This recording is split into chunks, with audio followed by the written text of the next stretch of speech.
Cool, thank you. So my name is Ross Thorn. I am a cartographer at Stamen, and also Kelsey Taylor helped me prepare for this too. So yeah, in 2022, Amazon Location Service brought on Stamen Design as a partner to help develop and launch some new interactive basemap styles as part of their open data maps collection. And together we produced 4 maps, light and dark versions of a full color reference map suitable for data overlays, and a pair of more muted map styles appropriate for visualizing more complex data. So in this talk, I'll discuss what makes these maps unique and some of the practices that we employed for making maps using a global set of vector tiles built from OpenStreetMap data. So here's the ask. Amazon Web Services, AWS, launched Amazon Location Service a couple years ago with map styles from 2 partners, Esri and Here, and they wanted to provide additional choices and saw an opportunity to create their own that could be used as foundations for future work. And so they also wanted to highlight open data to a wider audience, and in this case, that open data is OpenStreetMap, or OSM. So they approached us at Stamen with this task of building a set of map styles that can be used for nearly anything, as their customers have a wide variety of data and mapping needs. Also, these styles are meant for the AWS customers, not as an AWS map, so no heavy-handed branding, but instead allow their customers' data to shine. So let's take a look at some base maps for inspiration. Some of these use open data, and we can picture how they might or might not be suitable for an ask like this. So OSM Carto is designed to show off all the data that OSM has. It's got parks, graveyards, wetlands, trails, physical features, and roads, and buildings, and oh my. And it succeeds at its job of showing you as much information as possible. For an instance like an AWS customer, though, it might not be the best. When you have your own data to show, it's only adding another layer of complexity, and the base map and thematic data start competing with each other for the map reader's attention. Stamen's own watercolor style is meant to be pleasing in an artistic view of the world. It's great as a locator map that adds some flair and color to a website. But for AWS and visualizing other data on top, it's not very suitable. The vibrant, washy colors aren't great at supporting complex data visualizations. And finally, here's Explore map is a reference map with good contrast for roads, which makes it a great choice for showing things like routing data or road-related information.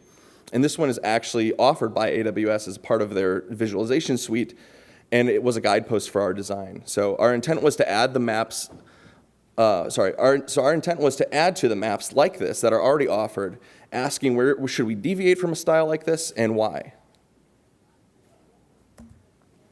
So these are the maps that we had created as a suite to serve different use cases that we could envision. So on top, you can see the reference map style, suitable for placing point locations and point-to-point navigation. And on the bottom, you can see the data viz map styles, suitable for overlaying with more complex data, as with a thematic map. So let's get to the tips. These are some of the principles that we kept in mind when working on these maps. And the first one is to design for the user. So our cartographic process always begins by thinking about the users of the maps, who they are, and what they might need for mapping styles. We press the AWS team for their thoughts on likely customer use cases, but there isn't necessarily one consistent user type, and the customers have lots of different needs. So when you lack those specifics, use what you don't know to help inform design. We don't know the specific use cases, so the map can't be overstated in appearance and be competing with the customer's mapping needs. If we can keep the base map quiet yet balanced, we know that we can serve the customer's mapping goals without interfering with them. There's this additional challenge in that the customers of AWS might even have their own users, so they are making apps or different pages that have a map on them and have to manage the concerns of their own clientele. So even the users have users, and it's users all the way down. So to test our map styles, we created mock-ups of potential use cases. And on the left, our light reference style provides just enough context for these retail locations, allowing those point icons to be front and center. And on the right, our data viz style uses a small part of the color and contrast space, leaving the rest for vibrant colors and complex data sets. And speaking of data sets, get to know your data.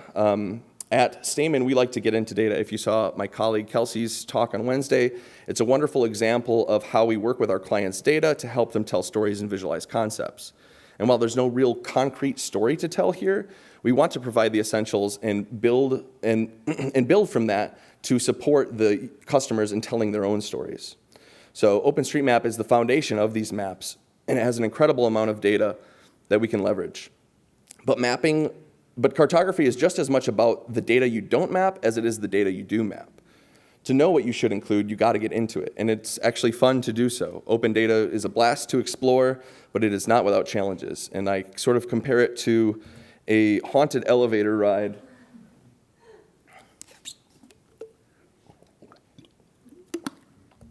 So it's thrilling that OSM is so frequently updated and includes data that you might never think to map.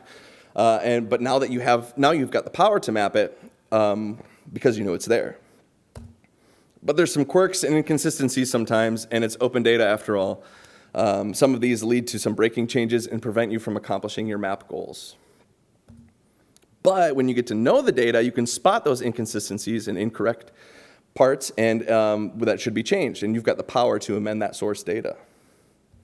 And so does everybody else, and they might tag things incorrectly again. But you don't have to start from scratch, and there are other options out there for helping to mitigate these quirks. We looked where we could adapt existing styles and reuse existing tile schemas, partially to accelerate this project, but also to follow established standards and conventions. And there are options for adapting and building from existing tile sets and styles when you don't have the ability to do your own map stack. So here are a couple great examples of open data that are built from OSM and other sources as well, and there's great documentation on the schemas of these to learn about how you can utilize them in your own maps. So get to know your data, dive into the wikis and the documentation, and explore the data through the map. And once you know that data pretty well, you can implement the next tip, which is less is more sometimes. With maps that are likely to be used as supplements and dashboards, it's important to know what the essentials are. We spent a lot of time discussing the balance of features for the reference map that's in the center and the data viz style on the right. And how does that change at different zoom levels? And when does it make sense to show the more detailed data that OpenStreetMap provides? So using OSM data purposefully and selectively requires you to know that data and what the map you are creating will be used for, which allows you to pare down what is important and then rebuild the map and add more data when it's appropriate. And these practices help you to declutter the map. So when we first applied the map styles we made to the OSM tiles created by AWS, the maps look pretty good, and you can see that in the top row, kind of on this side. But we took the time to discover more ways we could tone down the map through leaving some data out and using cartographic styling to reduce the visual noise. So the results are on the bottom. And on the left side, we've reduced the clutter of small roads by leaving them out until higher zooms, narrowed all the roads, and used a different color for primary roads to make that visual hierarchy clear. In the center, for place labels, we redefined the classification, so there aren't as many labels displayed at the medium zooms, and we've also made them lighter. On the right, we switched to using white for most road classifications in the light style and pushing them quietly into the background. And all of this leads us to our final tip, which is legibility is crucial. So all of those methods I just talked about improve the map legibility. So when we look at a map, we have to process geographic information very quickly. And as cartographers, we need to accommodate that in map design. For map styles to be functional, they must be quickly legible at any scale. Looking at all your labels in a deconstructed view like this helps you to prioritize the competing text that's on the map. Knowing the data and knowing the use helps you know what should take precedent at different scales. For instance, the mid-zooms show large and medium roads, but cities are usually more important for quick reference, so they take precedence, and it's important for them to be the most legible. As we get to a city block level towards the right, the city labels are non-existent, and the roads are the key context providers, so we want to make them the most legible. And then you get this balanced look that has streets of varying types, neighborhoods, and other features. And that's it. So after implementing this approach, we were able to deliver 4 beautiful map styles capable of supporting a wide range of customer applications. So remember, when working with open data and making these maps, design for the user, get to know the data, less is more, and legibility is crucial. Thank you. And thanks to all the folks who have been a part of this project in the time. Thank you.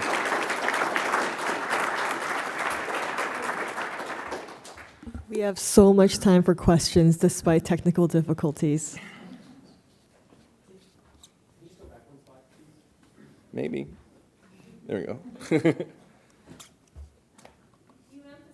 the changing the design through scale, so taking more off as you got smaller scale.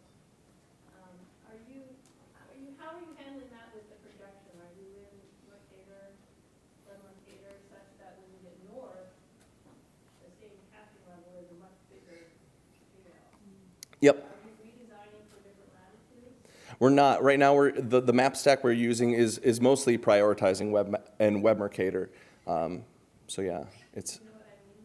That like if you're up in Alaska, you have very sparse data because it's not very far. Yeah, I do. Yeah. So. Stratify your design specs by latitude and get more detail in there. Yeah, very interesting. That's a good point. I wonder if yeah, we'll have to think of that's how we might be able to do that. Any other questions? Amazing. Oh, excellent. Can you tell us a little bit about font choice for legibility? I mean, what font are you using for both? Is it the same one for everything, or just using one font? Good question. Great question.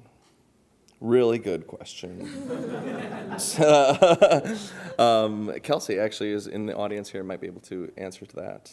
Yeah, so it uses Amazon's brand font, which is Amazon Ember, which is pretty good coverage and we think is pretty legible at different sizes. As you can see here, we have different weights of the font too that we're using throughout the map.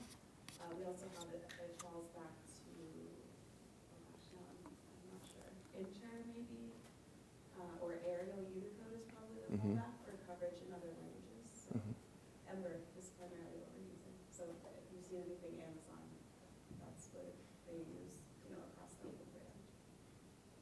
I want to apologize. My memory's terrible. So for the recording, would you mind using the microphone?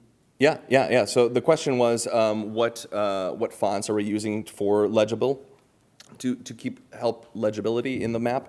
And Amazon has their own fonts, Ember, and there's a couple fallbacks like Arial, Unicode, and maybe Noto Sans was one. All these fonts, they blend together in my mind. So yeah. That's why I wanted it recorded. Yes. Cool. Thank you so much, Thank you. Ross.